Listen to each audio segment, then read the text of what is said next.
Nos últimos anos, evidencia-se a melhora nos tempos das competições de natação e a quebra de diversos recordes. O que muitos podem não saber é que isso gera-se em torno de muita tecnologia, engenharia, design e estudos científicos de alto nível sobre o equipamento esportivo que o atleta mais necessita, os trajes de natação. Entre o fim da década de 20 e o início dos anos 30, a Speedo criou um maiô Racerback, uma peça alta e estreita que permite a maior locomoção dos ombros e músculos das costas, feitos de seda de competição para dar maior leveza aos atletas.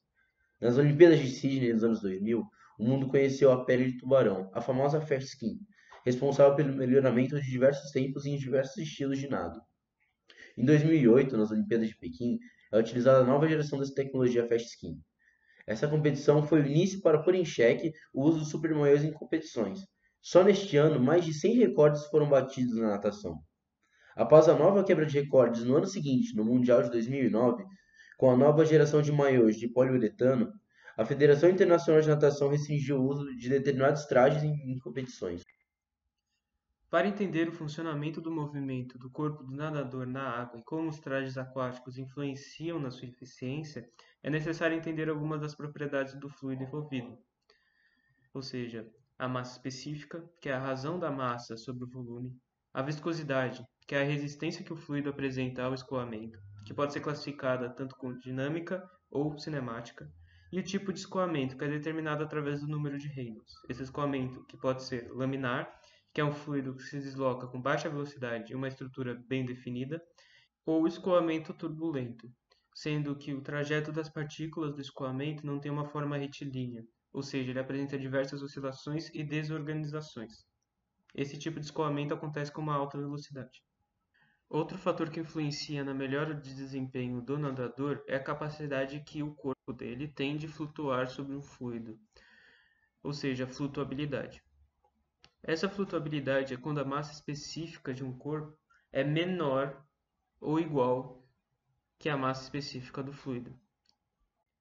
Para que ocorra essa flutuação, é necessário que a força de empuxo que o fluido exerce sobre o corpo esteja alinhada e seja maior do que a força-peso. Dessa forma, ao flutuar, o nadador mantém o seu corpo numa posição mais favorável ao movimento, o que diminui a sua resistência hidrodinâmica, também resultando numa diminuição do seu gasto de energia e uma maior propulsão. A propriedade mais importante a ser analisada quanto ao desempenho dos atletas e as eficácias dos trajes é o arrasto. Ela é uma força que um fluido em movimento exerce sobre um corpo na direção do escoamento. A força de arrasto depende da densidade do fluido, da velocidade de escoamento, a área de seção transversal na direção do deslocamento e o coeficiente de arrasto, este último variando de acordo com a geometria do corpo estudado. A força de arrasto é composta por três tipos. A primeira, a de fricção, é o arrasto resultante do contato da pele com a superfície da água e da turbulência que a extensão provoca ao redor do nadador.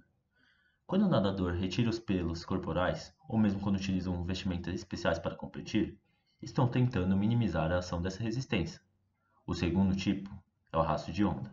Esse arrasto é evidenciado quando o corpo do nadador, ao deslocar-se na superfície de separação da água e do ar, dois meios fluidos com diferentes densidades, provocam perturbações dessa superfície, que se traduzem numa oscilação de partículas em torno da sua posição de equilíbrio. O aumento da velocidade provoca como consequência o aumento das ondas, o que indica que essa forma de arrasto não deve ser negligenciada, pois terá uma grande contribuição no somatório das forças de arrasto. O terceiro tipo é o arrasto de pressão, que é causado pelo diferencial de pressão entre a frente e a retaguarda do nadador. Quando o corpo se move através da água, ele cria uma zona de turbulência na sua traseira, e assim cria um diferencial de pressão. Esse arrasto tem direção da região de alta para baixa pressão, se opondo assim ao movimento. Uma boa posição hidrodinâmica é uma maneira eficaz de diminuir esse tipo de arrasto. O Fastskin LZR Racer é o maiô escolhido por Michael Phelps nas Olimpíadas de 2008. Este maiô foi desenvolvido pela Speedo em conjunto com a NASA, se baseando na pele do tubarão. O segredo na pele deste animal está em dentículos, parecidos com aerofólios e sulcos em forma de V, que fazem a água escorrer para fora para reduzir o atrito e a turbulência em torno do corpo do animal. O seu tecido é composto por nylon e elastano, além de finas camadas de poliuretano estrategicamente localizadas em áreas que acontece o maior atrito com a água, ou seja, na coxa e no peito. O corpo é moldado pelo traje devido à costura refinada e ao material desenvolvido, possibilitando assim uma forma mais hidrodinâmica, reduzindo o atrito com a água entre 5 a 10%.